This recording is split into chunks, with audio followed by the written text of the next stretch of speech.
the screen. We're going to cover it in 15 seconds flat. Watch TV was the sinister command. A command that must be obeyed. But what was the appalling secret behind this strange entertainment? Number 6 out of vision. Scan. In the village from which there is no escape, the prisoner finds himself locked in a desperate struggle against an evil, intangible force known as the General. How's the professor? Cooperating? I've given him some sedation. Has he been overdoing it too? Probably a bit excited. You know your husband, my dear, this speed learner. He's as enthusiastic as a child. Now he's sleeping like a babe. He's not to be disturbed. I wouldn't dream of it. Get out. Stop him. Can the prisoner destroy a tyrannical system before it destroys him? Find out in The Prisoner's next adventure on this channel.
Your guide to the intriguing world of The Prisoner.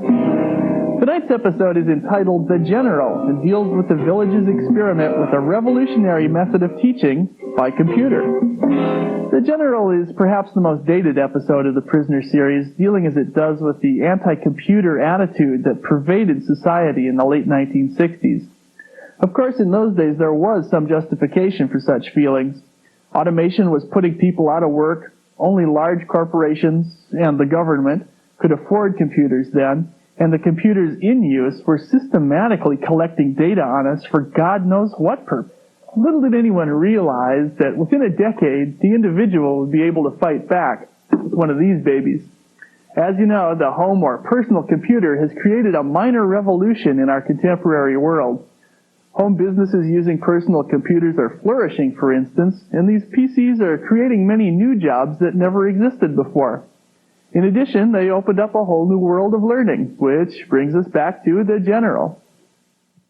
Anyone who's been to high school will get a chuckle or a shudder out of the General's method of learning, mainly memorizing strings of facts with no personal interpretation or insight into their meaning. Computers or not, this is what the General is really about. Knowledge will set you free, but memorization is just another prison. I'll be back after tonight's episode to take a general look at a subject close to my heart, humor in The Prisoner. But now let's all rise and salute the General. Welcome back, my friends, to an all-new episode of Once Upon a Village, a Prisoner podcast. It's your number 2, John S. Drew here speaking, and I am joined, as we have been since the very beginning, upon his arrival here in our village, our own number 6, Mr. Jim Beard. Hey, Jim. Hey, am I supposed to feel like I'm trapped in this podcast? You know, depending on certain episodes, and of course you're your own host here the way I am, you might feel like you're trapped. Well, I would feel less trapped if I knew there were more others in here with me, meaning, you know, we still want to hear from people. Yes. We've said it many times before on this podcast and others. A man does not podcast in a vacuum. Maybe this episode, though, will get us some feedback because, as you and I were talking about just before the show started, there are elements of this show that I feel, you know, rightfully earn the whole, the prisoner's kind of trippy, or maybe you need to do drugs. Certain elements. For the most part, this is straightforward. And in fact, actually, the ending is almost right out of Star Trek. Damn it all, my thought exactly. My overall thought is it is pretty straightforward, but yet I admitted to you before we started recording that I had to read back over the synopsis because it took me a while to, for some reason, to figure out what exactly was going on in this. And I wanted to say it's a very odd episode, but then aren't they all? You know what it is? So far with what we've watched, it's somewhat atypical. Yes. Because, and I think mainly because it is a fairly straightforward story. It's not even necessarily a prisoner story. They're not after the prisoner, number 6, in this. Or at least not in the beginning. No, not in the beginning. I mean, there's definitely something to it. Yeah. I mean, it really doesn't have anything to do with him until he puts himself into it. And then, he becomes a target. But if he had not, I guess this all would have passed and be done with without further ado. I don't know if I'd say he put himself into it. I think he was swept into it. Well, he took a hand. I mean, he could have stayed out of it, but sure. But he wasn't going to do that. That's not in his nature. Yeah, no, yeah, absolutely not. I know how much we love to talk about the order of things, and all I have to say here is there's no damn way this comes after A, B, and C. No. Not in at all. fact, it doesn't. I think ABC is a much, much better episode. Yes. Much more interesting. And I guess I can see why they wanted it on earlier in the run of the series. But our A, B, and C number 2 returns, quote unquote returns. But no, this is definitely before, because there's no way that number 2 survives after A, B, and C.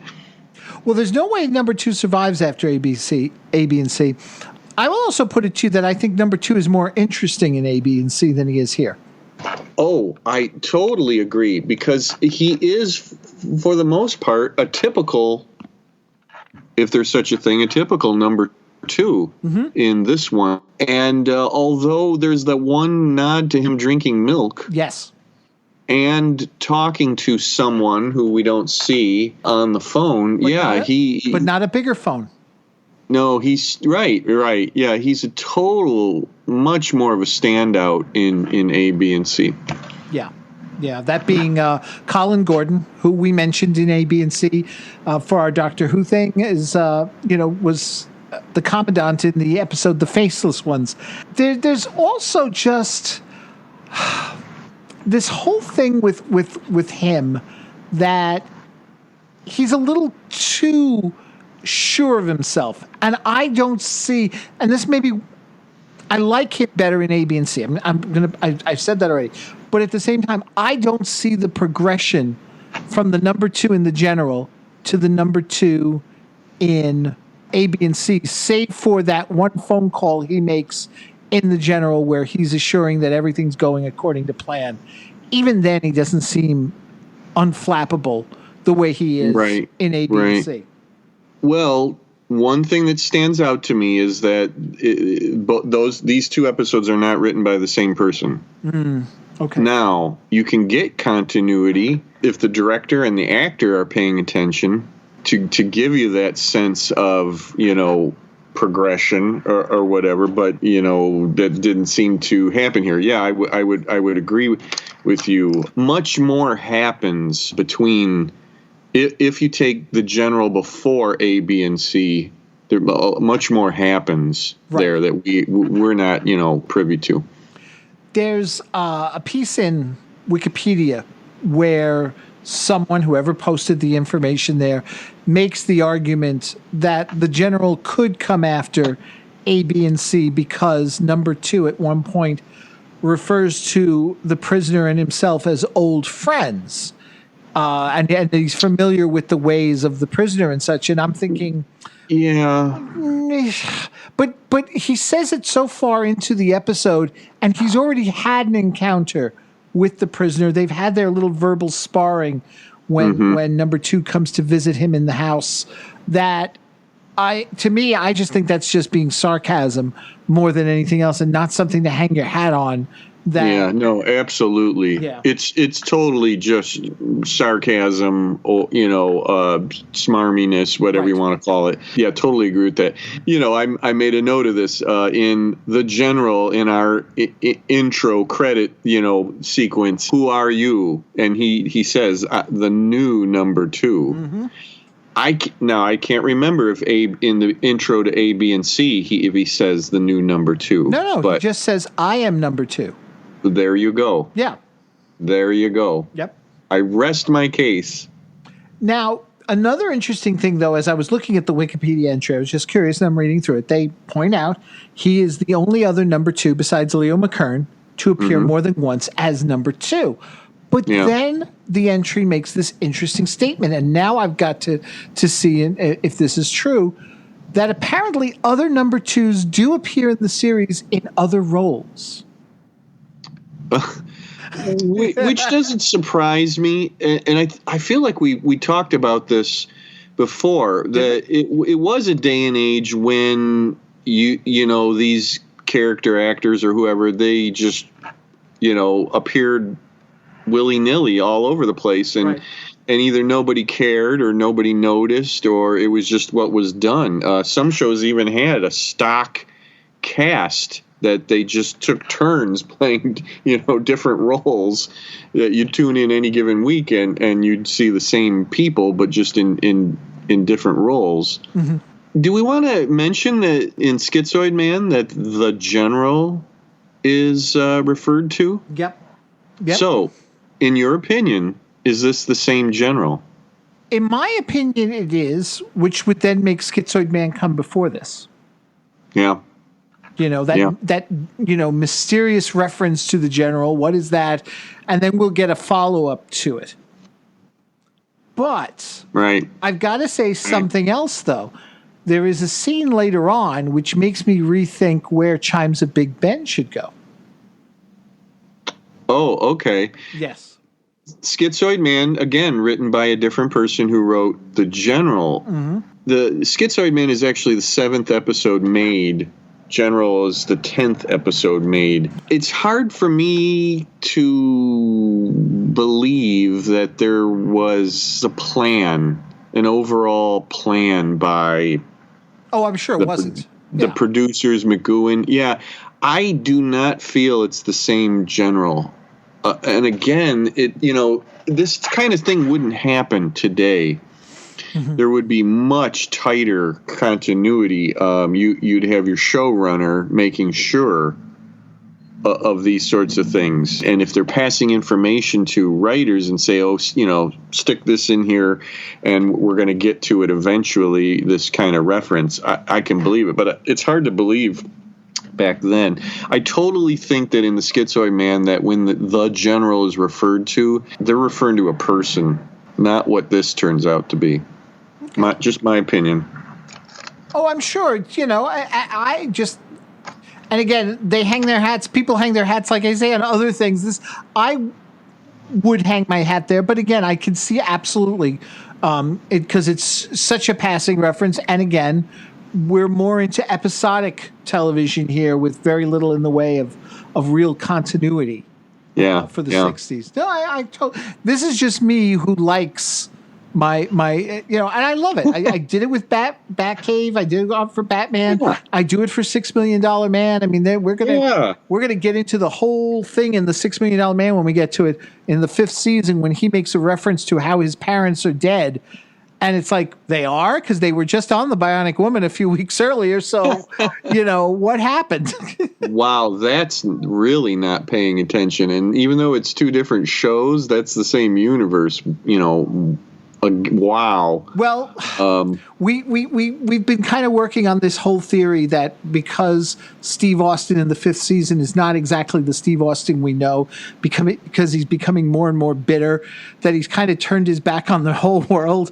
And then when we finally get to the reunion movie, you see the man who's so totally distanced himself. He's running a charter boat and he has to be coaxed back into, the game, so to speak, with the OSI and all. I love it. Yeah. I love it. For some reason, this popped into my head. In Star Trek The Next Generation, Data's cat Spot actually changed genders. Yes. Talk about someone not paying attention. Very, very fun. But this is what makes a genre fan's world go round, because then you have the fun of coming up with explanations for all this stuff. Yep. Exactly. And here we are with the Prisoner podcast. Exactly, trying to fill in the gaps on something that so many people have already done before, but in our own way. Right.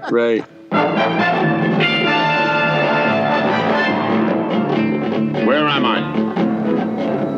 In the village. What do you want? Information. Whose side are you on? That would be telling. We want information. Information. You won't get it. By hook or by crook. We will. Who are you? The new number 2. Who is number 1? You are number 6. I am not a number. I am a free man.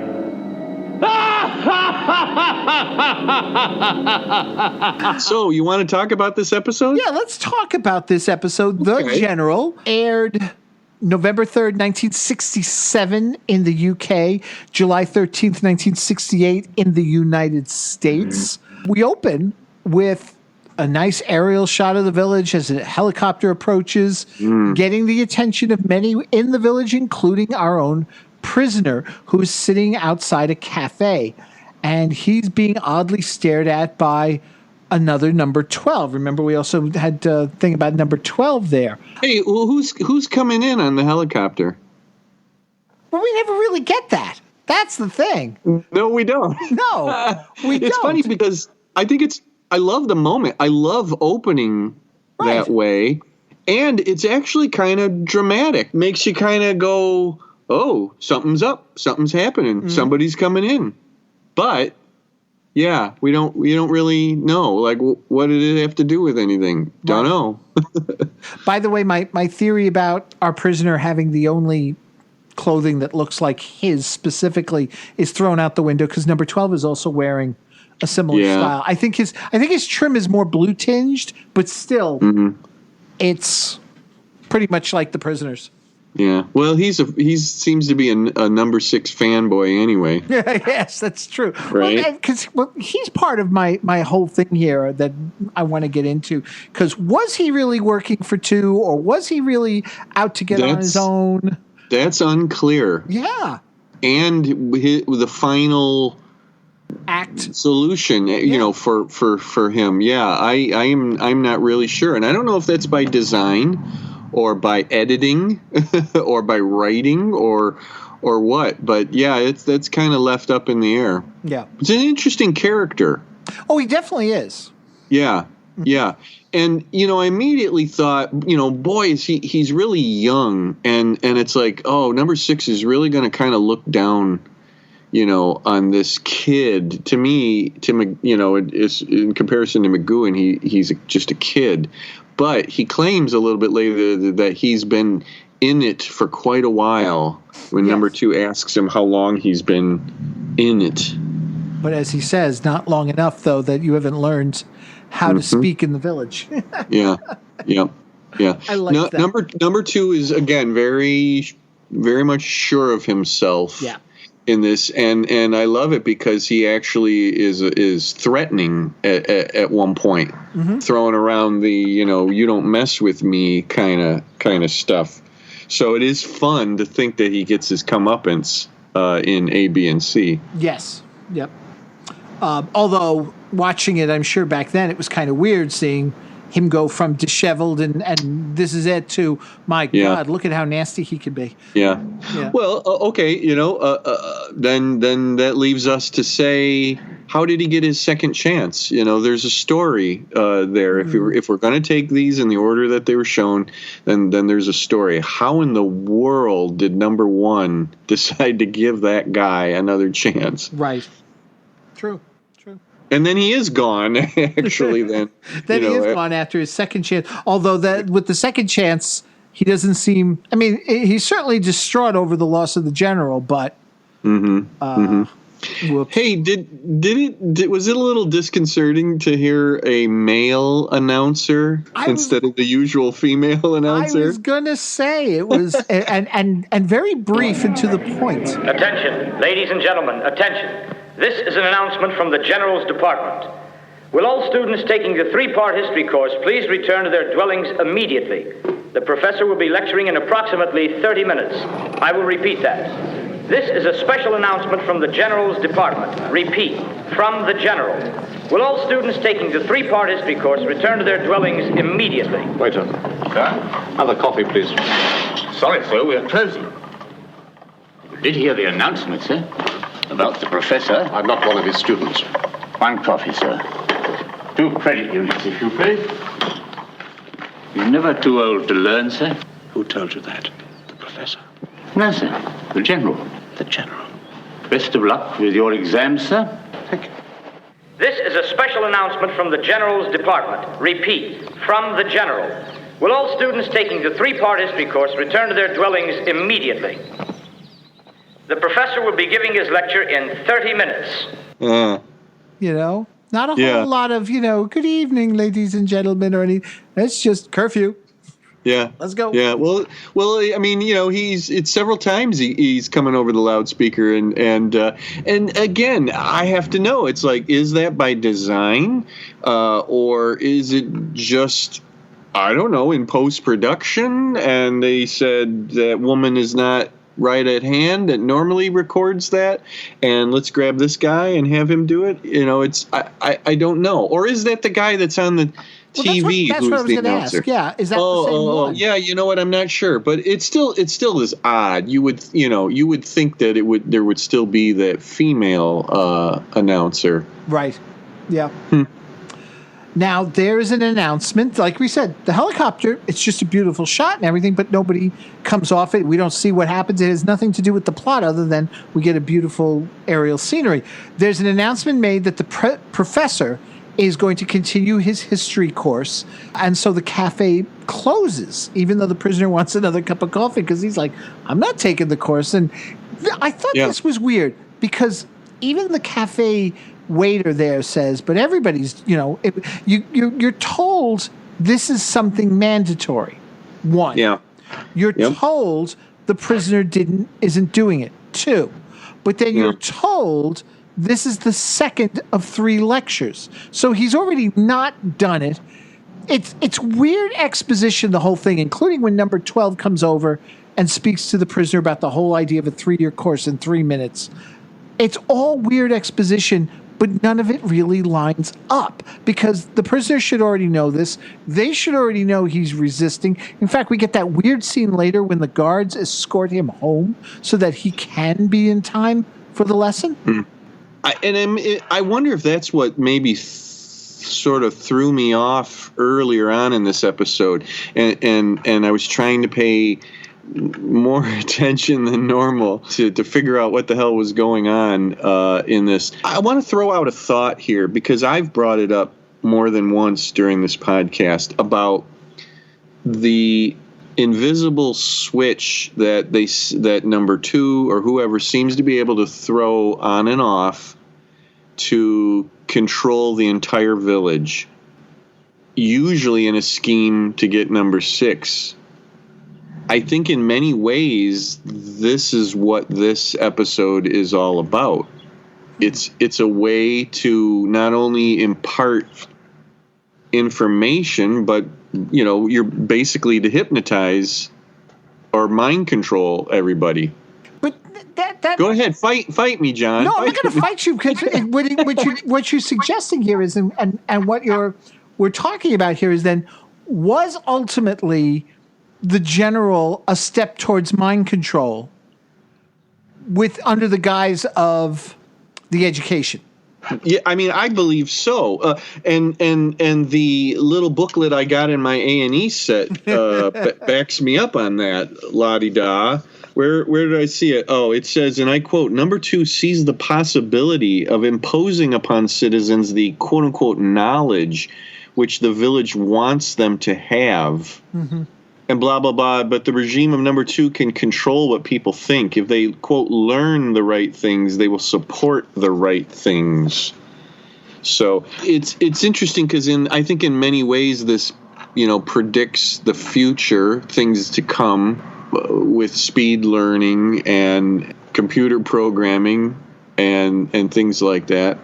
There's an underlying very interesting thing, going on here in an otherwise sort of standard episode. Yeah.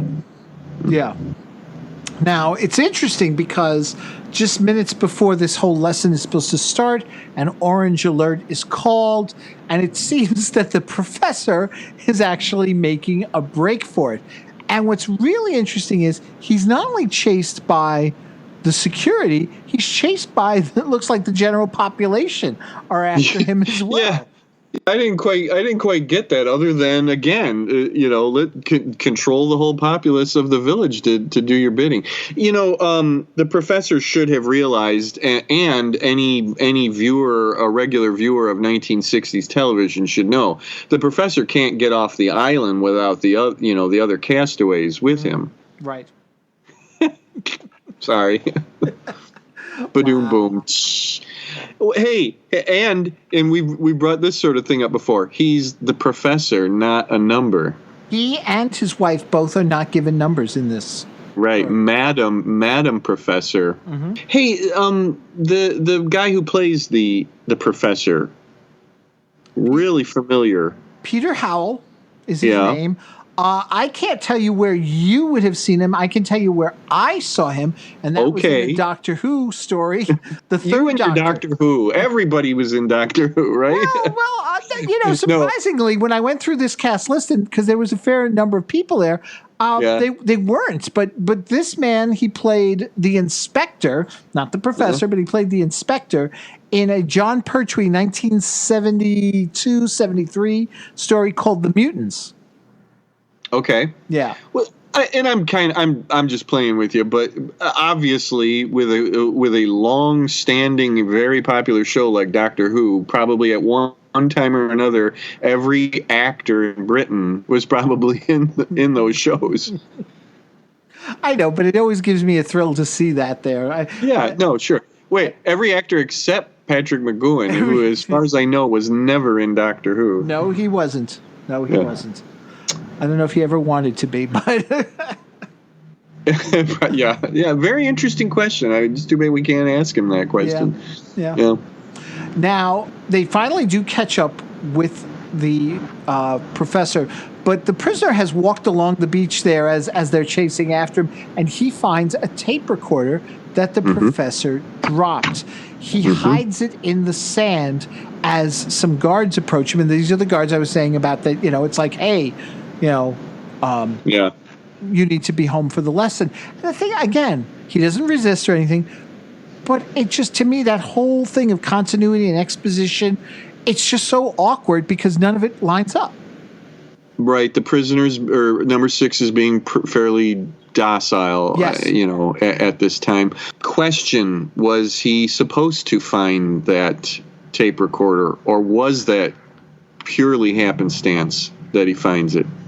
I think if he was meant to find it, they wouldn't have made it so that he had to drop it again. Because later on he's going to have to go back for it, and of course, number 12 has found it and such. But this is the show where you question everything constantly. Sure. But I think it goes along with what you said earlier. You said that number 6 gets swept up in this. And in the beginning, this again, I'm going to say it. This is not about him. That's one of the unusual things about this episode. This is not a scheme to get him or to get his information or anything like that at all. Mm-hmm. And I'll say it early on, but he's Captain Kirk in this episode. He stumbles upon something and takes it upon himself. Says rules that it's not good. And then takes it upon himself to smash it. Yep, I give you that. Yep. Now, speaking of questions that we must question, okay, if, again, this is a program that is now into its second lesson, and okay, our prisoner isn't doing it, but he sits in on this one, why is there a sales pitch? Why do we also say if everybody must attend, and yet our prisoner didn't? Why are they also touting a 72% enrollment number? Yeah, because it's a peek into the writer's room. You've said it several times. It's exposition. That's all of that is to catch us, the audience, up to get us up to speed on what's going on. Yep. Even though in the village it's something that's been going on. Yep. And then it continues. First, it's our announcer who does it. Then the professor's wife gets on the air because we're waiting for the professor. I guess they're cleaning him up, getting him ready for his thing. Then he comes on and he continues. I mean, this is the man. It's like, just start the lesson. But no. He's got to tell us all about the general who put forth the whole concept of speed learn. My apologies, ladies and gentlemen. I would like to say a brief word about speed learn. It is quite simply the most important, most far-reaching, most beneficent development in mass education since the beginning of time. A marriage of science and mass communication, which results in the abolition of years of tedious and wasteful schooling.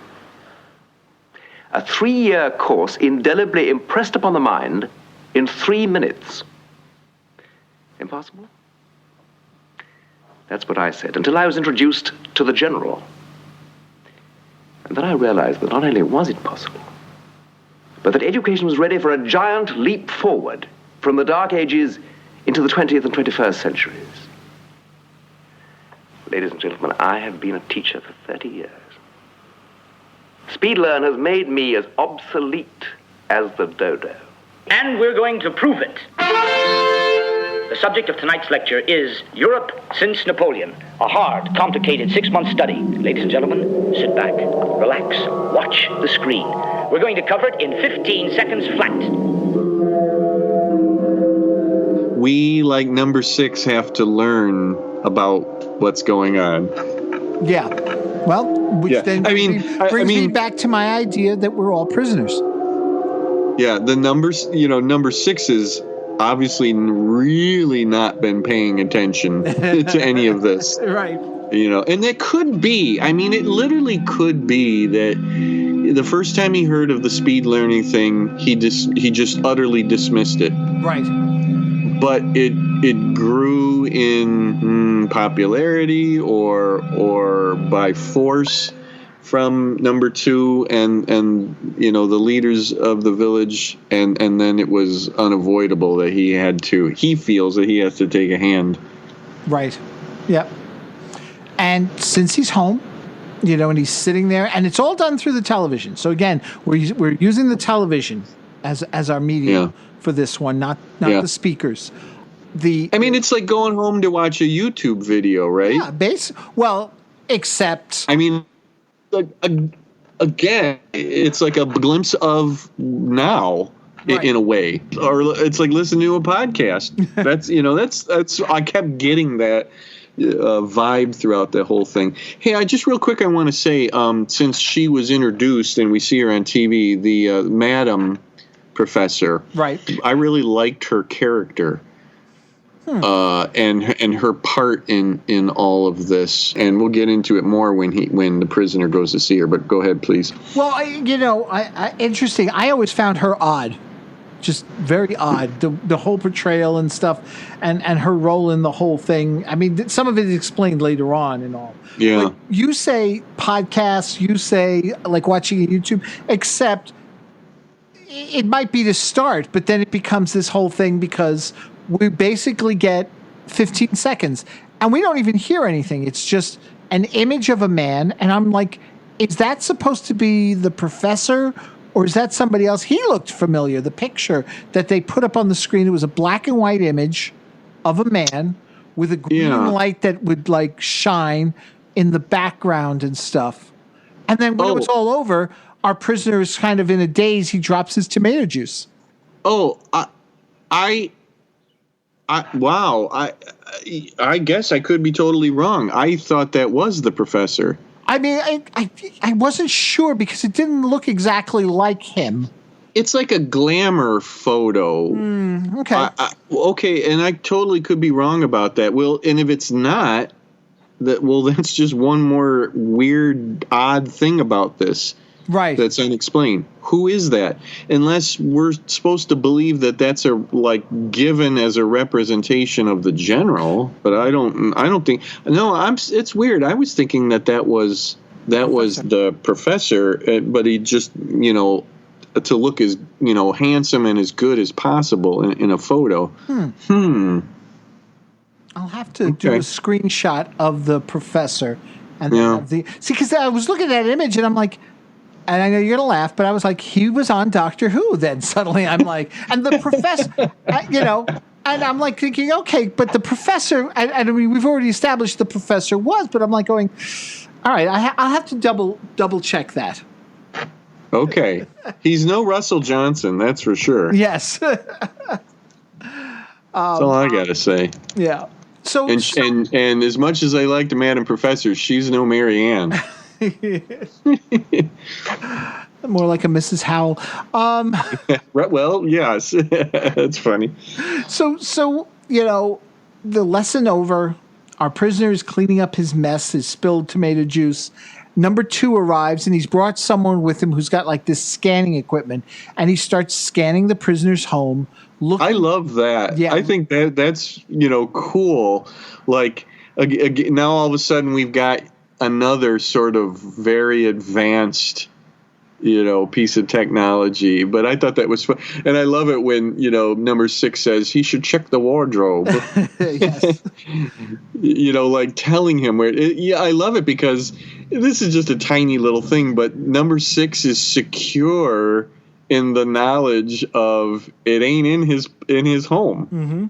Go search all you want. Who cares? It's not. You're not going to find it. It's not here. See, now this also gets to an interesting point. And then again, it sort of also adds to my whole thing of I don't understand how we got from this to A, B, and C because number 2 offers our prisoner a compromise of some kind, saying, we can work something out here. If you give me the tape recorder, we could see about getting you out of here. He's a little vague. He's not direct in saying, I'll give you your freedom. But he tries to see if there's some way to work around it. And to me, it's like, and like you said before, this isn't about really breaking number 6 or number 6 escaping in a way. It's about the general and about this learning system. It's not even really about number 2. No, if you take that all at face value, and you probably shouldn't given the show that we're watching, but that's pretty big. That means this is really big and important to number 2 and the village. Mm-hmm.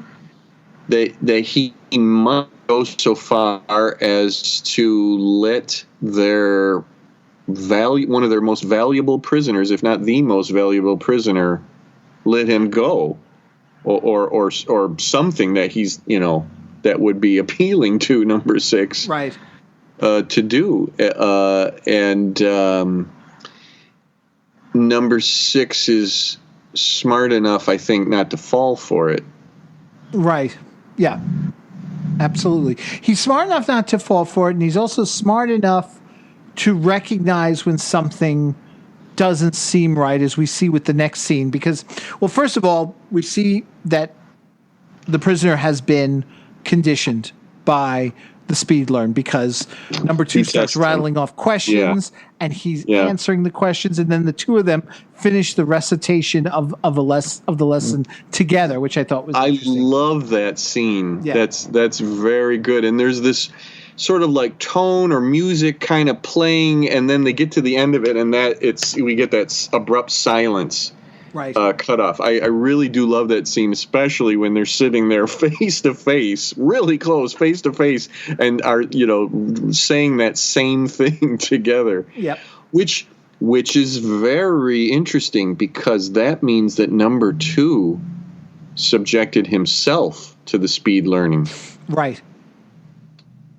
In essence, he indulged in the potential mind control or brainwashing or hypnotism, whatever. It's like hypnotism, whatever. I guess to see that, to make sure that it worked, or I don't know. Did number 1 order him to undergo it?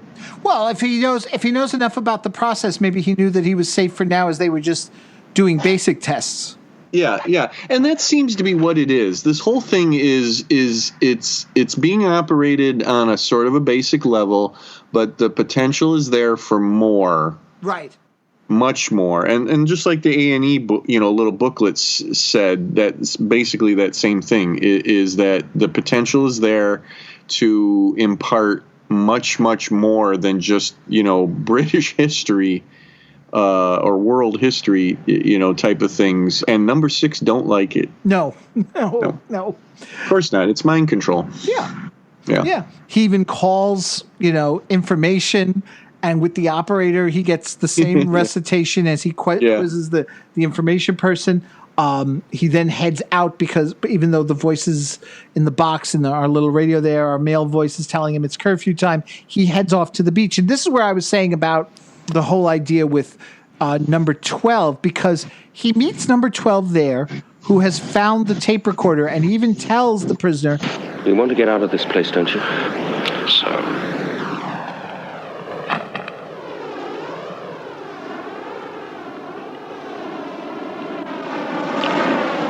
here's your passport. Number 2 offered you a deal, didn't he? Don't you trust him? I don't trust number 2. I don't trust you. And I don't trust your tame professor. Who do you trust, number 6? Trust me. Join the club. What was the Treaty of Adrianople? September 1829. Wrong. I said what, not when.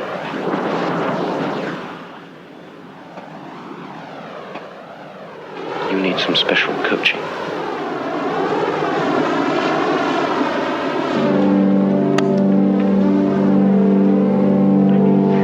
Ladies and gentlemen, fellow villagers, students, this is the professor speaking. I have an urgent message for you. You are being tricked. Speed learn is an abomination. It is slavery. If you wish to be free, there is only one way. Destroy the general. Learn this and learn it well. The general must be destroyed. He knows about the deal that number 2 offered the prisoner. So is he working with number 2? Is he a double agent? Is he playing both sides? What's going on with him? He is in administration, we've told that exactly. So he is in a position of some authority or power of some sort. But yeah, and it still kind of goes unanswered. Again, we know what show we're watching. We assume it's a trap.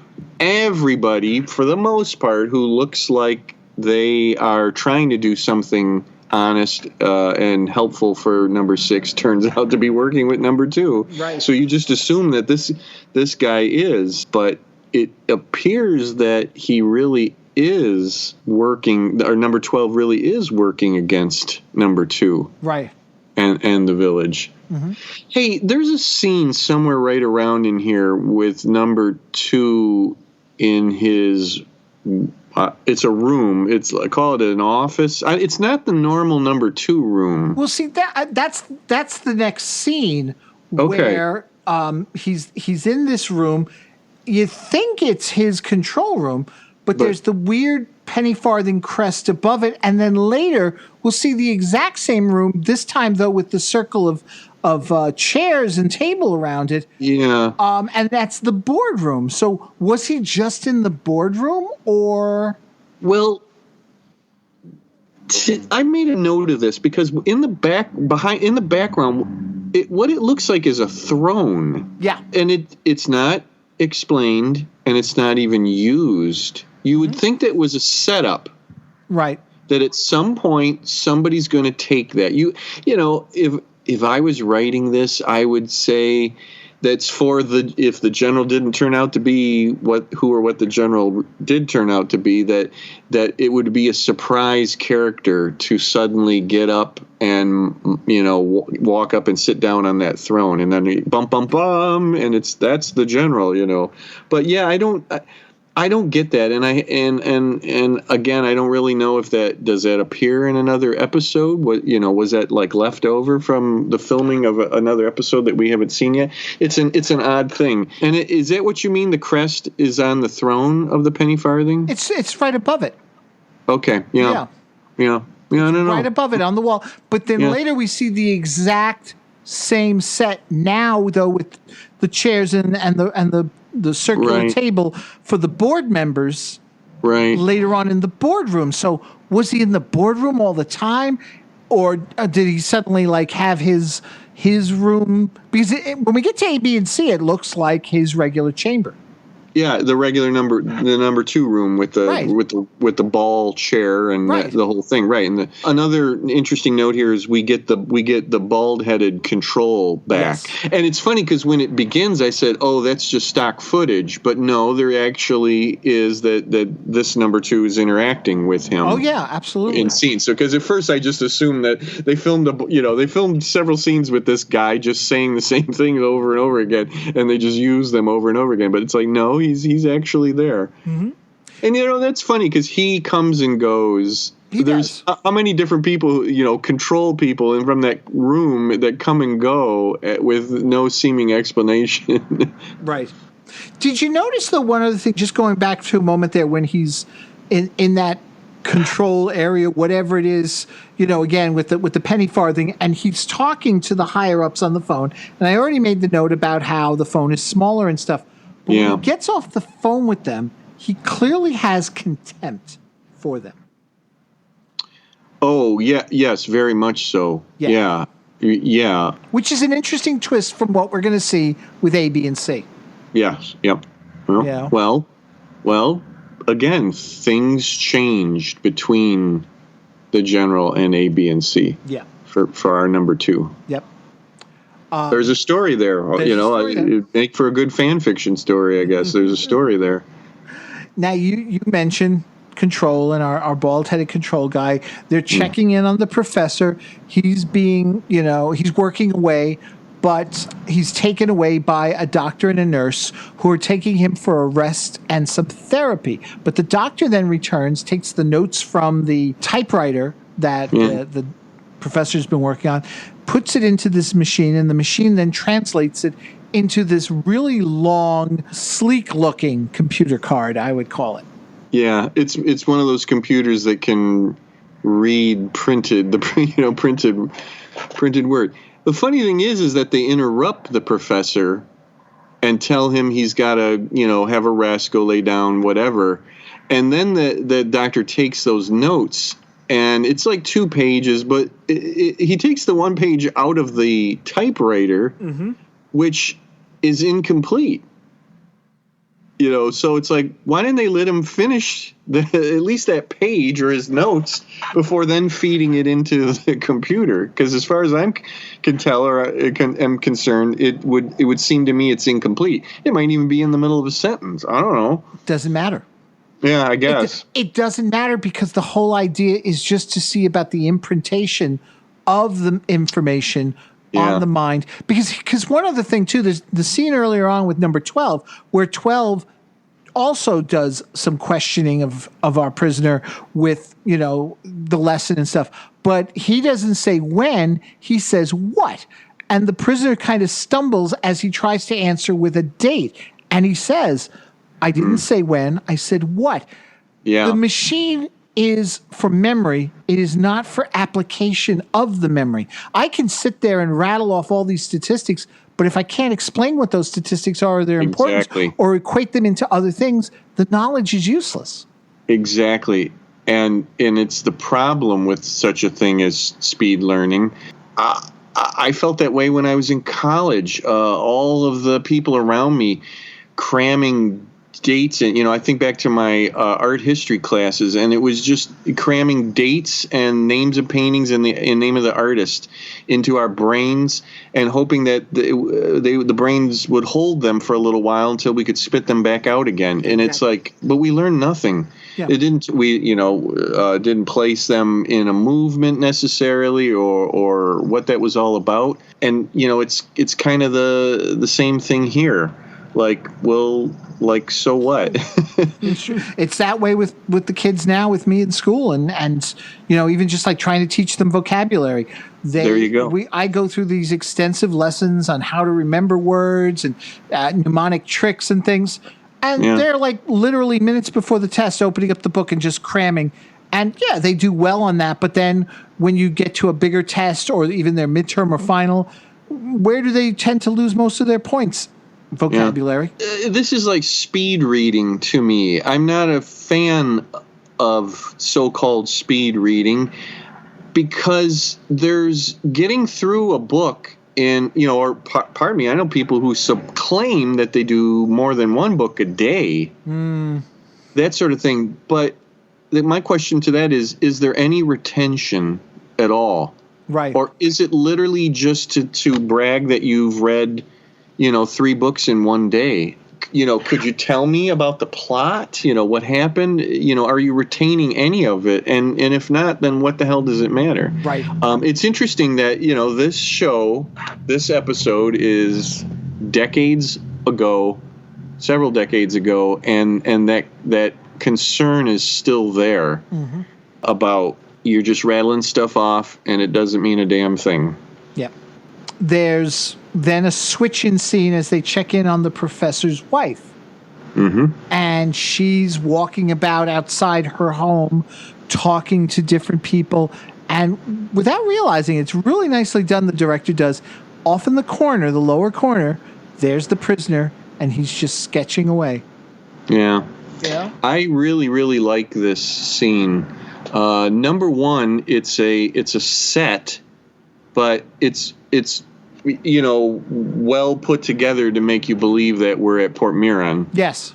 It's not necessarily convincing you that you're outdoors, but at least the whole look of it is very much like it. I really like this scene, and I really like the interaction between McGowan and this actress, and their back and forth is good, and the slow burn that we have of her getting a little bit more of a feeling of being put on the spot, and then getting very unhappy with this guy who's kind of wrecking her perfect little art world, and how all of her sort of pretentious ideas about, oh, that's not somebody sleeping, that's somebody, whatever, blah blah blah blah blah, resting.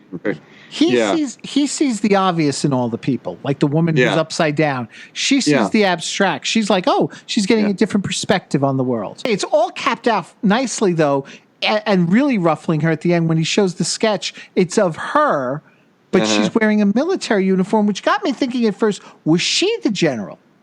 Well, that's what he's implying. Yeah. That she's behind it all. And it's pretty convincing. I mean, as the audience, you pretty much go, oh, wow, maybe he's stumbled upon the truth here, and she doesn't like that thought at all. Right. What I really love, and I had to make a note of this, is number 6 can draw. Yeah.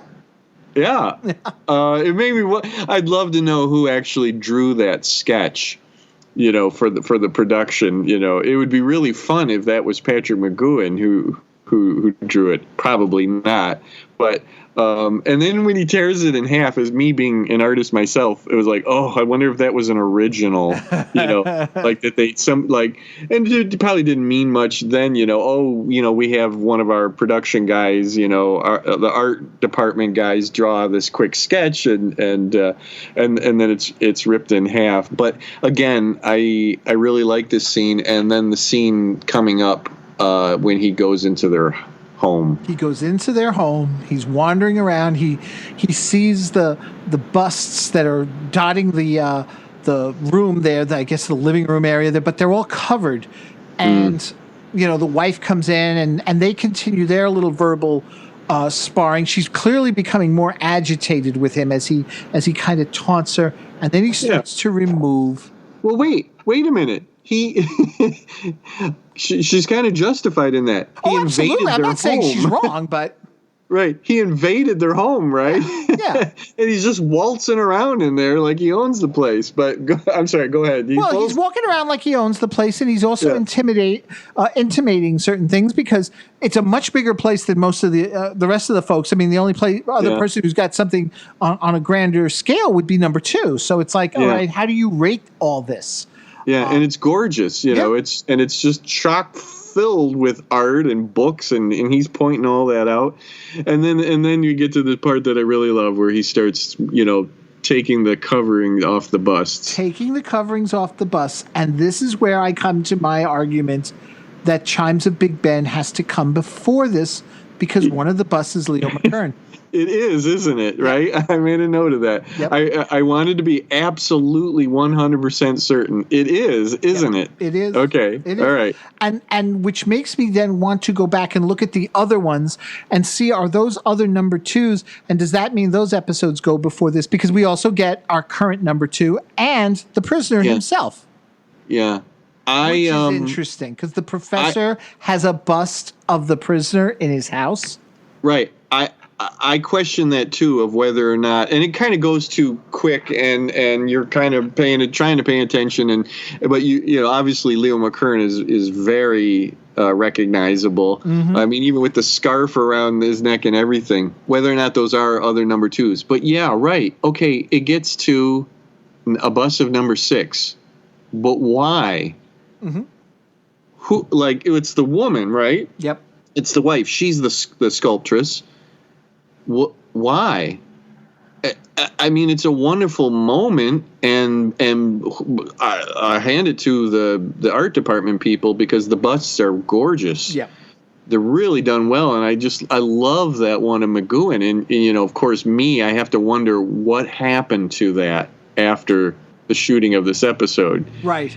Where did it end up? Did somebody get that and get to take it home? Did McGoohan have it? That's the sort of thing that I want to know, because what other use would the studio have for that? But yeah, then you have to kind of wonder, well, why? What if she was that fascinated with him?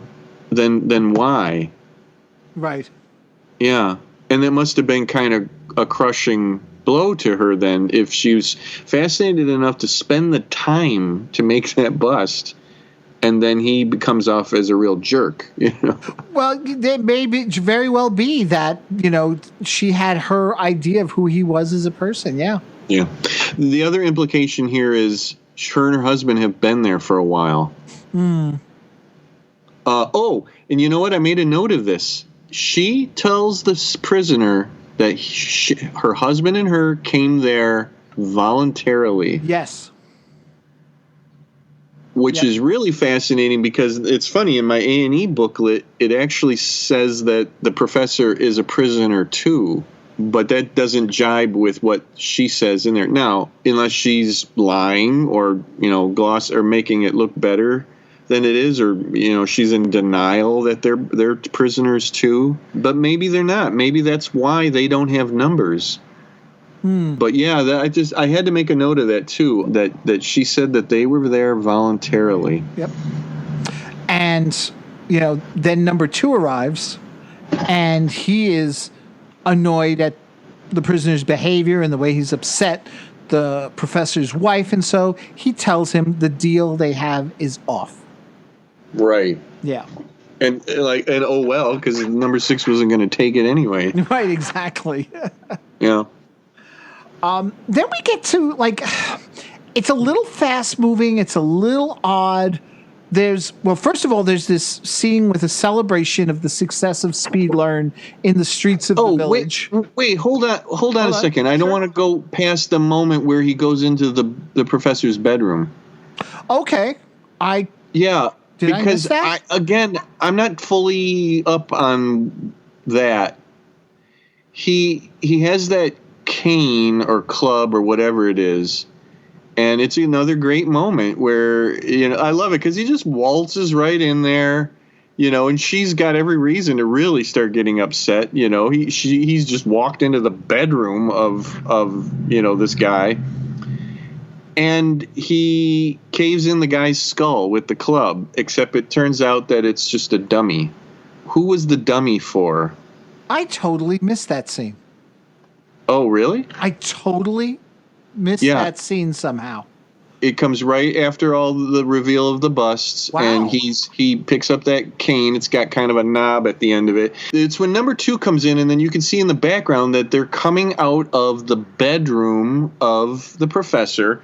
And there's also the doctor, and I think there's one other person. And number 6 just walks right by them all, walks right into the bedroom to stand over the bed of the professor who's laying there sleeping with the covers up. And the next thing we know, number 6 raises that club and just brings it down. Now, we don't actually see it, right. but everybody jumps because it looks like he literally, sent the club or cane into the guy's head. And then the camera shows it, and it's a thin wax dummy, and it's all broken in because and then then the prisoner walks out. He's exposed this little trick of theirs, but I didn't quite understand why was there a need for that dummy, and who was it that they were trying to fool? Right. Okay. I don't, I don't remember that part at all. I remember that is weird. What? I'm not saying I'm not saying you didn't see it. I know there was a point when I was watching this, and it was around this time. I had to take a break because I was dealing with something. Oh, well, then related. That's definitely okay. That's what it is. That's what happened. Okay, yeah. Well, it happened. I swear. Right. Okay. So, anyways. So then after that, then we get to the scene with the celebrations in the street, the success of Speed Learn, our announcer from the TV program interviewing people with questions. Yeah. Why it seems that everybody, and I do mean everybody, is falling all over themselves to enjoy the fruits of Speed Learn, and why not? A 3-year course with 3 minutes. Madam, Tsar Nicholas I occupied the Danubian principalities. 1853. Absolutely correct, sir. When was Victor Emmanuel declared king of Italy and Turin? 1861. Absolutely correct again, sir. When was Napoleon declared Excellent answer. Number 6. What was the date of the Boer War? 1899, 1902. And in 1910? In 1910, the 2 Boer republics were incorporated into the Union of South Africa. Well done. Coming along nicely, number 6.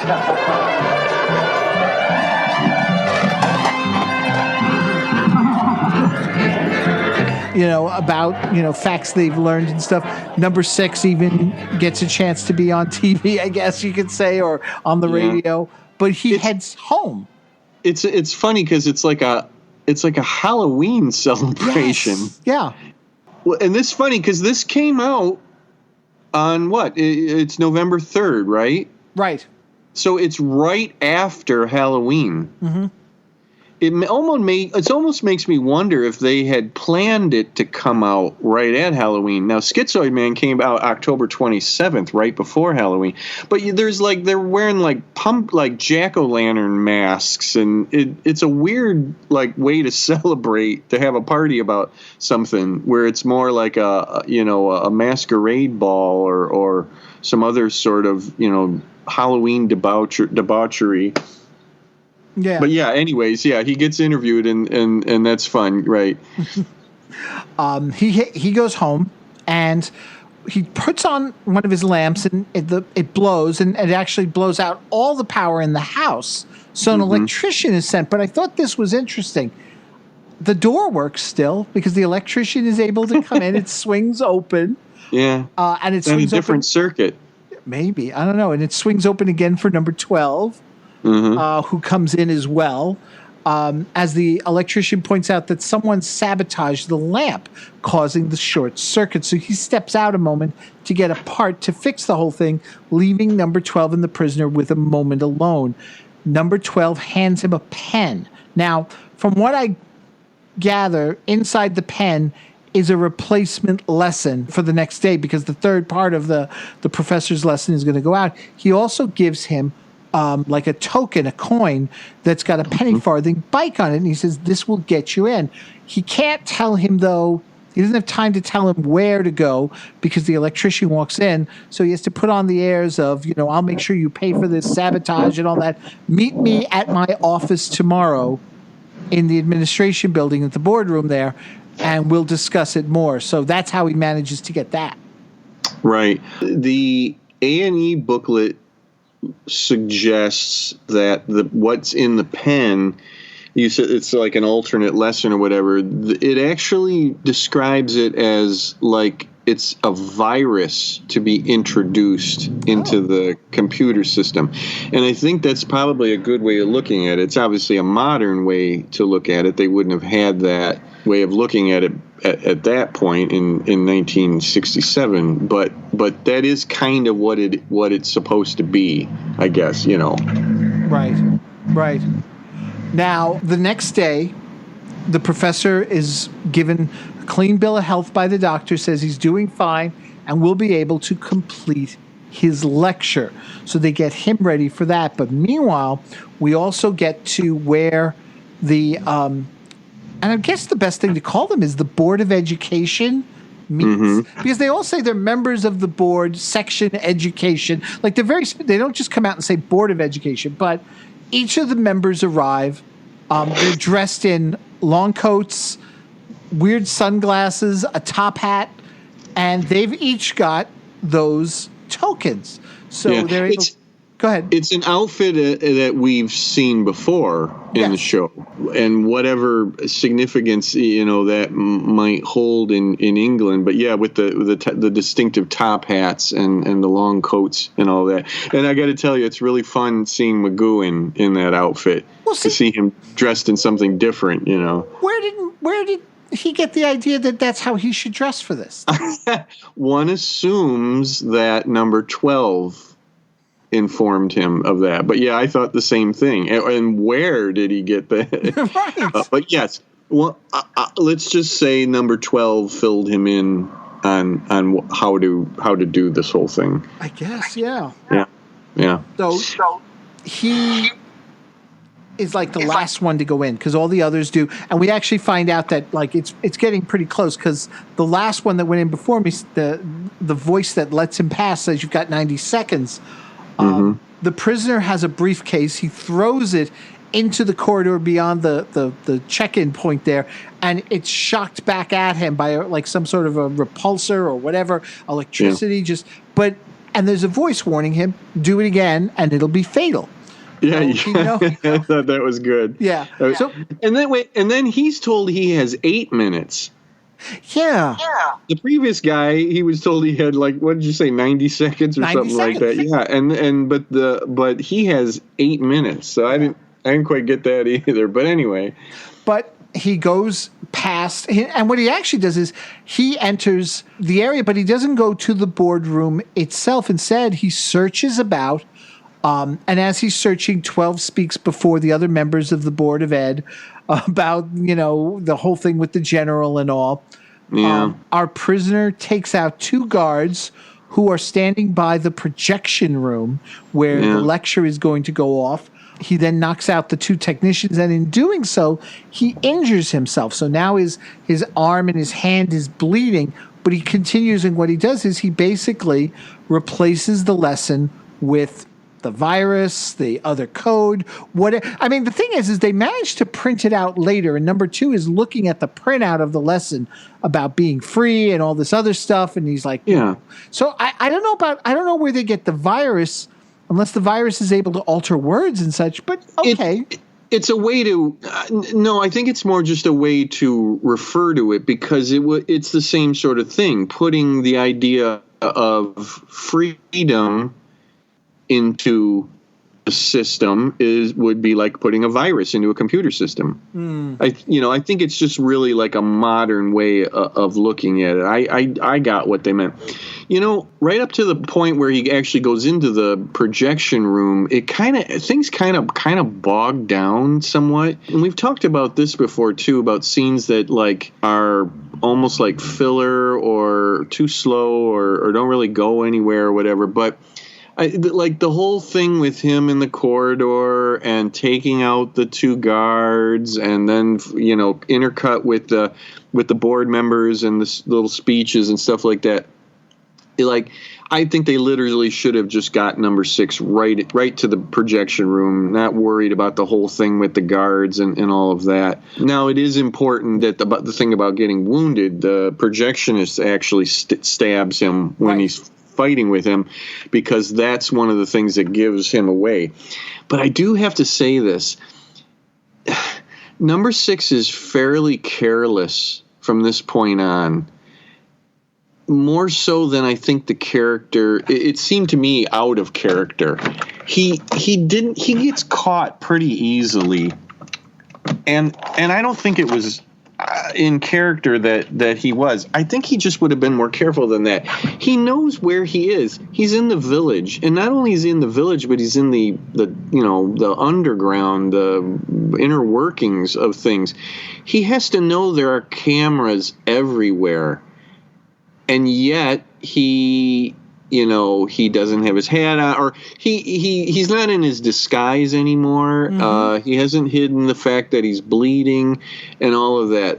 Why he's so cocksure at that point, I'm not really certain, but I don't know. It's just something that was like weird to me. I know, for drama's sake, he has to get found out and caught and all of that. But to me, it's like it wasn't necessarily logical, or it didn't need to happen or not, happen. I think he sort of deserved to be caught as far as I'm concerned.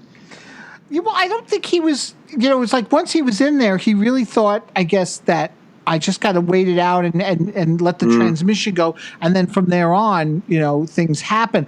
I love, though, the bit where number 2, and it's probably the only time in the entire thing he's kind of, put off, when he does spot the prisoner and he's like, oh no. Yeah. It's this guy again, this thorn in my side. It's a good moment.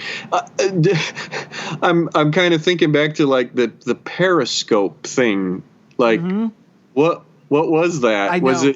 Was it a periscope, or was it just some device that looked like a periscope? Like what exactly was that he was doing? And what was he looking at? Yeah, I don't know if that had something to do with, like, that's what you get to see what's being projected, since that was the projectionist room, but right. I don't know. But it was just kind of funny, like, you'd think, like, they would give you some clue as to what that was or what he was seeing, oh, look, he's bleeding, or he's wounded, or, he's hurt, or whatever, and then, they see that it's number 6, and the jig is up. The jig is up. Oh, well, wait, that's the other thing is that they knock him out. Right. Well, like, what was he so intent on that he didn't hear those guys come into the room? Right. See, that again, it doesn't sit well with me. It seems like just like a comedy of errors that our guy should be better than that. Yeah, it should be. I'll leave it at that. Yep. I'll give you that. Yep. He's knocked out. He's brought back to the boardroom area there, where he's interrogated by number 12, and he doesn't call out number 12 as a co-conspirator, which I thought was interesting. And from what we learned, the transmission did go out as planned. Yes. Yeah. Yep. So everything is well there. Yeah. Yeah. With that done, the professor's wife, we get this brief scene where she calls and asks to see her husband. Number 2 says he will allow it once the professor begins work on the next lecture, because now that things are successful, it's like we got to move on this. We know we've got something here. Exactly, right. Yeah, so again, this is the part where, okay, we can use it for bigger things. Mm-hmm. Yep. Now, they're not getting any answers out of the prisoners, so number 2 says we're going to take him to the general. And I got to ask this, because this music does play several times throughout the series. I always remember this, the marching song that they're playing as they're heading to the general's office. But it seems like an off-key version of How Great Thou Art.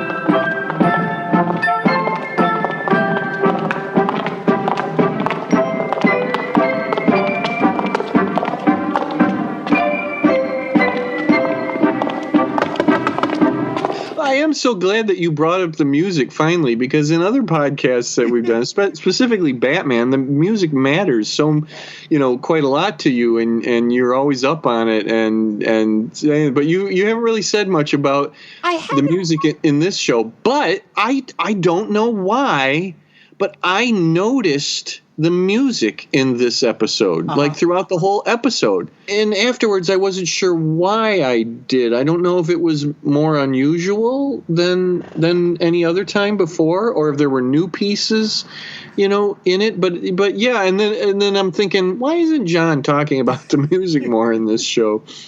I haven't been that impressed with the music overall, with the rare exceptions like this because this always and the thing is, to me, it's an earworm. Even now, as we're talking about it, it's in my head playing. So just so you know, but the fight music, because the fight music is not characteristic of the rest of the music in the show, so it stands out to me as something different. But overall, I know when we get to the end episodes, definitely the music plays a big part there as well. Yeah. And we'll be talking about that. I stopped noticing the music after Arrival. After that jazzy little version of, what is it, Pop Goes the Weasel, I think it is. Right. Yeah, which I love that whole take on that, classic tune. But yeah, and it's, for some reason, again, I'm like, I don't know why I keep noticing the music in this episode. Well, wait, and then speaking of that whole little train of people that goes to go to see the general, we're off to see the general, But I had to laugh because it kind of goes on for a while, and it's like in through the labyrinth in a way, And what cracked me up is that, and they made a point of this, it's like 2, 3, 4 different times, like there's a shot of them walking along and number 2 turns to look back at his little procession, like one might do to verify that people are still with him, but he keeps doing it. Like, I almost expected him to say, "Are you still with me?" Or won't be too much longer now. I don't know why that they had, like, the actor kept turning and looking back to make sure that the others were behind him and coming along with him. Yeah, So they take him to the general. They take him to the general, where we see that the professor is working in the general's office. He's now finished work on, or at least he's gotten a good bit done on the next lecture. I don't know if it's done. It was pretty fast, but he puts those sheets in, and we get another computer card, and that's when number 2 reveals that the general is a machine created by the professor. Yeah, it's a great Star Trek episode. Yeah. I don't know. I think the Star Trek computers look better, though. No, this one wasn't bad. It's funny. I thought, a new set. Yeah. Right? It's like a different room. It wasn't the dome room. They could have easily used the dome room, but I love it because it has that big long ramp up to the computer. Like, there's a lot of wasted space in that room. But it is totally a Star Trek reveal. Yep. You know, it's a computer. All along, it's a computer. And at that moment, number 6 becomes Captain Kirk, Computer Destroyer. Yes. Yeah. Yes. As we all know, Kirk is a longtime masterful computer fighter. Here's a question, though. Okay. Yeah. So, number 2 wants the general to help with the question of who was working with the prisoner. He gives it a whole set of facts. They type the whole thing out. And just as they're about to turn it into a computer card, the prisoner somehow manages to convince him. Let me ask a question. I know, right? Yeah, it's a big setup, and then he gets to do it. Yeah, and at first I thought the question was like some sort of shorthand, and he was typing big symbols, like almost on a stenographer thing or something, because he just presses 4 buttons, and I'm like, what kind of question is this?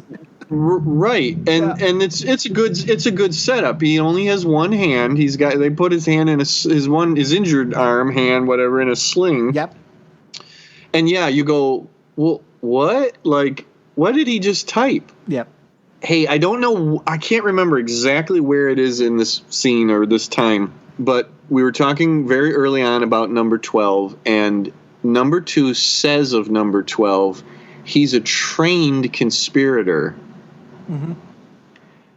And I thought that was an interesting comment and wondered if you thought that helps to explain what the deal is with number 12. Yeah, that could, because as we see here with this whole thing, number 12 kind of redeems. I don't know if I'd say because what happens is the prisoner types his 4-symbol question, gets the card, will not let number 2 see it, puts it into the machine, and then suddenly everything goes kaplooey, like as if Kirk had hit it with logic and said, you cannot continue to exist. And the professor runs up to it, grabbing a metal plate, trying to see, I guess, if he could rip it open and maybe shut it down or whatever. But it's coursing with electricity. He's stuck in the electrical field, and he's like screaming. Number 12 runs up and tries to pull him away, and he gets caught. Yeah. It's just so weird. Yeah. It's almost as if, like, to the writers or whatever, number 12 was a loose end, and in a way, and it's, like, that was a quick decision to, like, we're just going to off him. I assume, again, that he was what he said he was. He was really trying to bring down this whole thing for whatever reason, and we don't really know, I guess.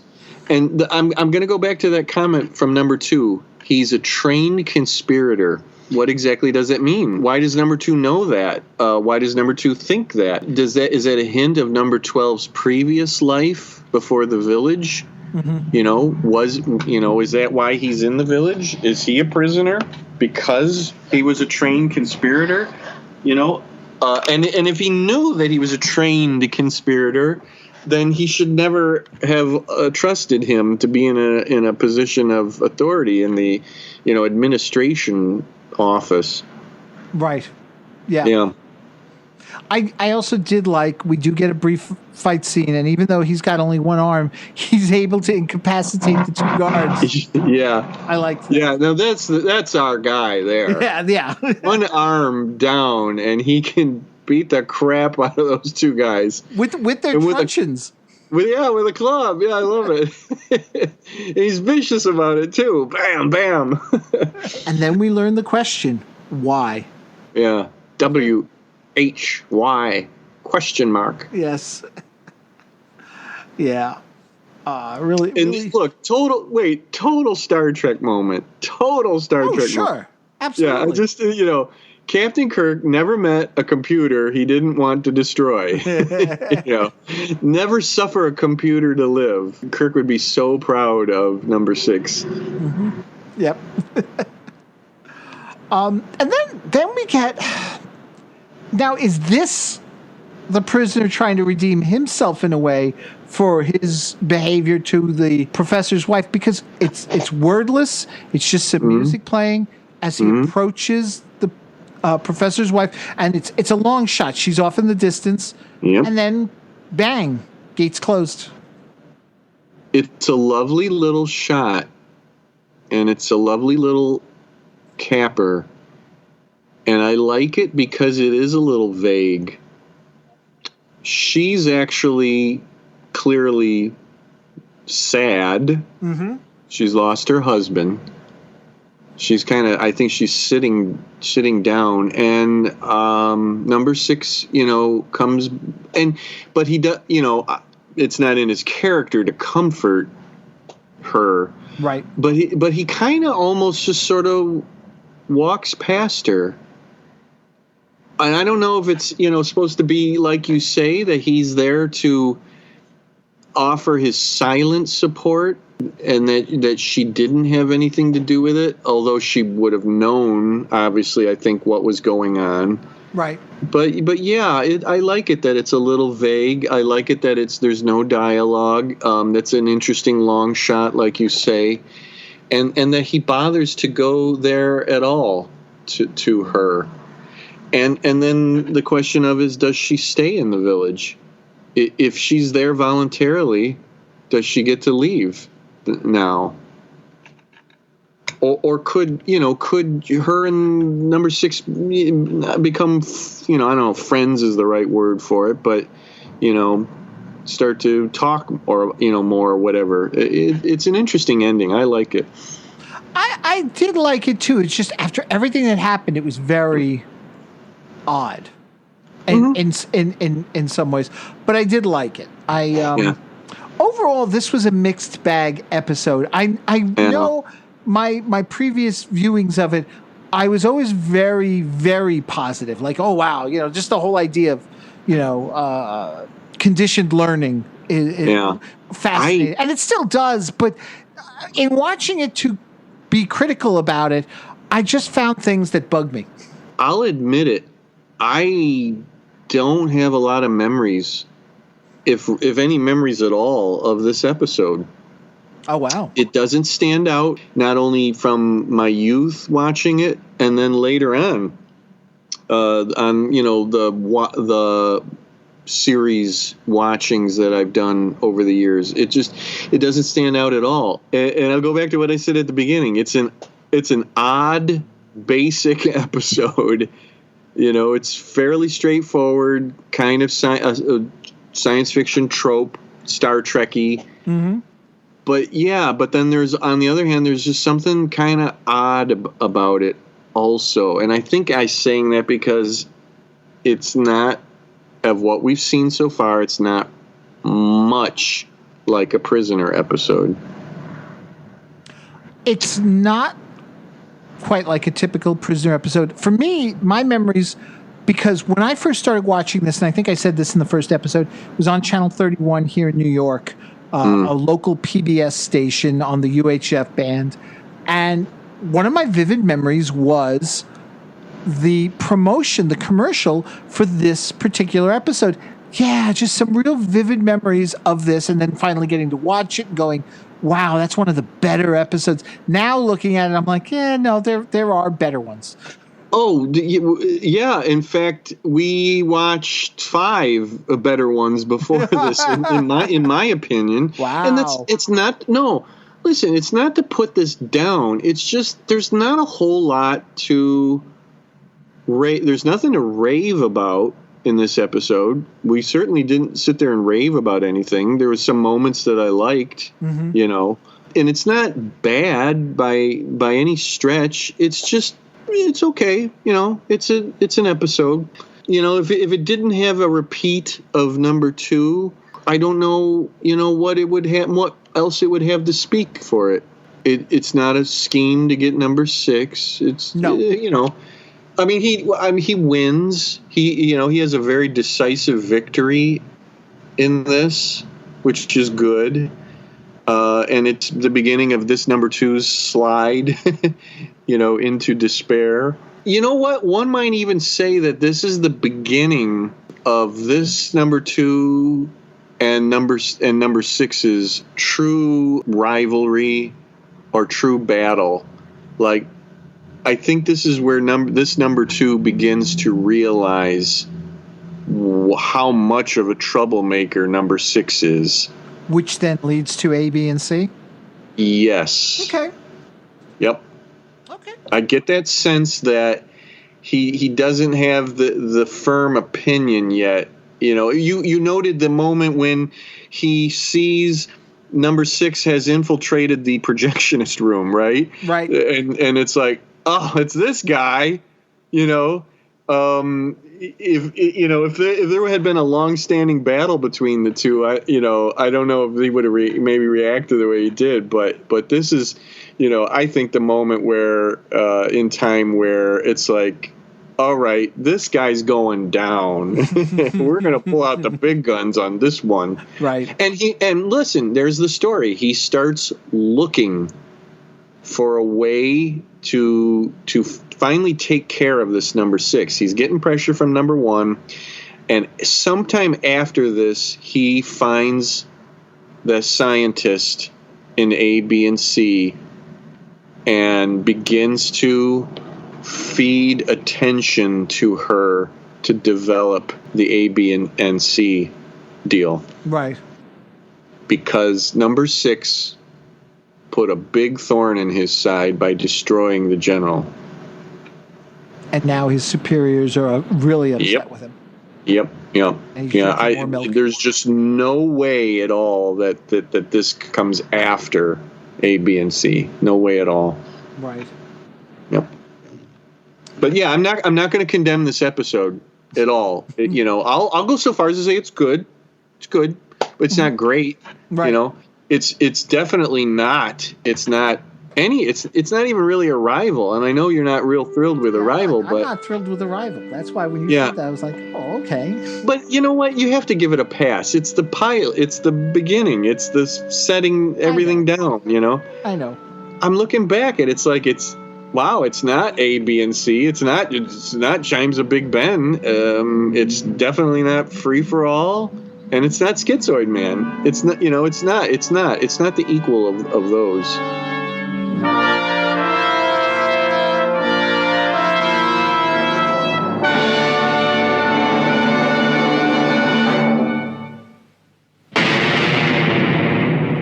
All right. Well, hopefully then, and this is going to be our next episode. We have an episode that I think throws off everything again in terms of order, just based on the description alone and what we've talked about in the past.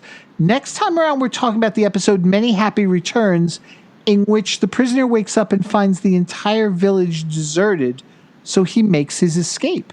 And is successful. If this is what I'm thinking of, I have a real issue with this episode. Okay. So I'm really looking forward to it. It's also the first female number 2. Oh, well, that's interesting, because she then isn't number 2 for very long if the village is deserted. Right. So that'll be something to talk about as well. Wow, our first female, and they limit her. Yeah. Will we get the it'll be really interesting. Will we get the verbal sparring? Will we get breakfast? Yeah, right. Yeah. Will we get flapjacks? Yeah. Or will we get two eggs and toast? No sugar. Yeah. Bum, bum, bum.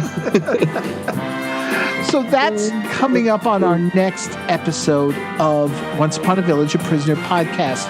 Folks, make sure you're writing us, letting us know what you think. What do you think of the way we've evaluated this episode? Were we being too harsh? Are we spot on? Let us know by visiting us on the Chronic Rift page on Facebook, at Chronic_Rift on Twitter, writing us at thechronicrift@gmail.com, or by heading on over to chronicrift.com, the webpage where all the episodes of this podcast and all the other great podcasts in the Chronicrift Network are available for your listening pleasure. So, until next time, this is your number 2, John S. Drew, saying, be seeing you. Be seeing you.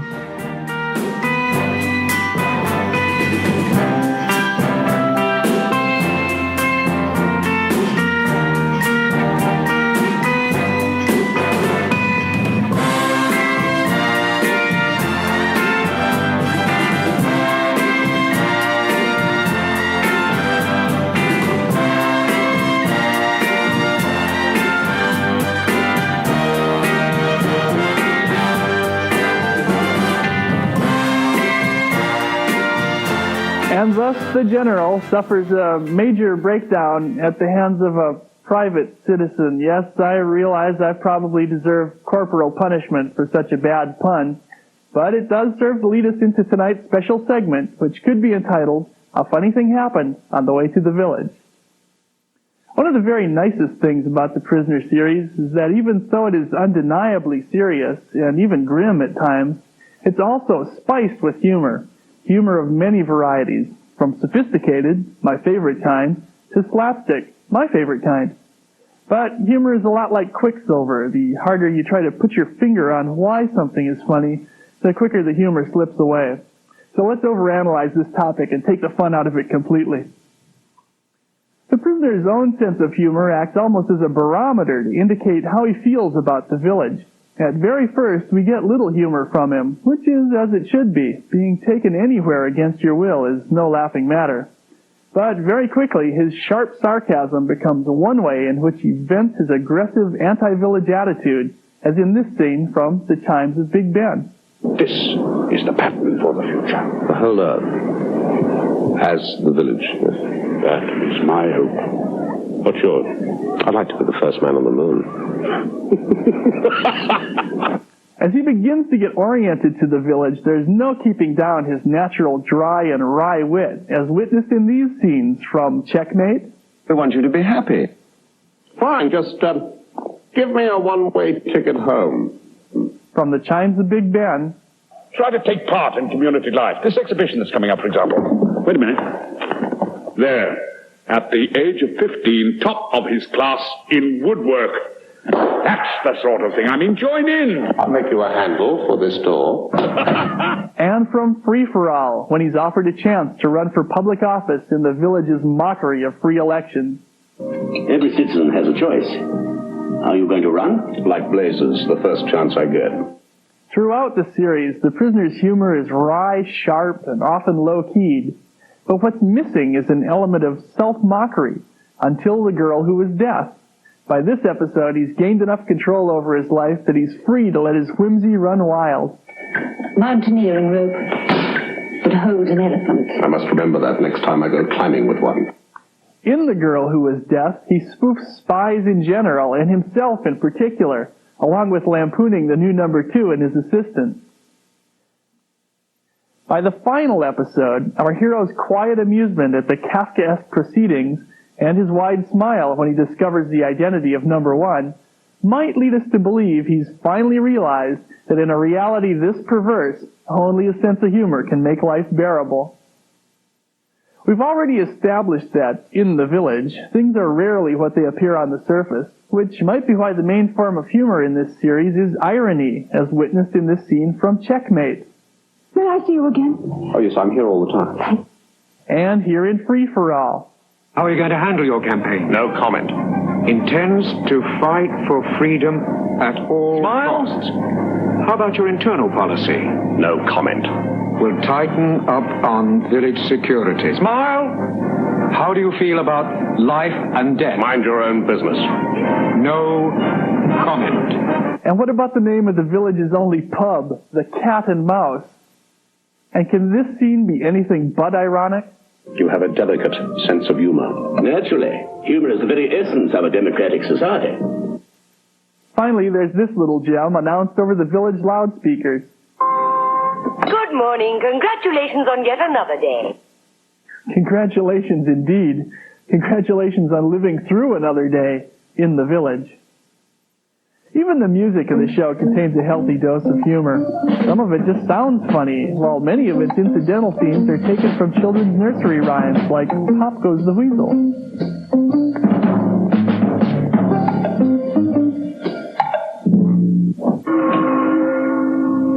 There are, of course, many other examples of the use of humor in this series, like the witty repartees between the prisoner and various number twos, and the clever use of puns in many of the episode titles. Free for All, It's Your Funeral, A Change of Mind, and of course, many happy returns. Well, it'd be easy to stay in autopsy humor for hours, but I'm afraid it would cut into my much-needed computer time. You see, I just got this great educational program I'm anxious to try out. So, until next week, I'm Scott Appel, and I'll be seeing you.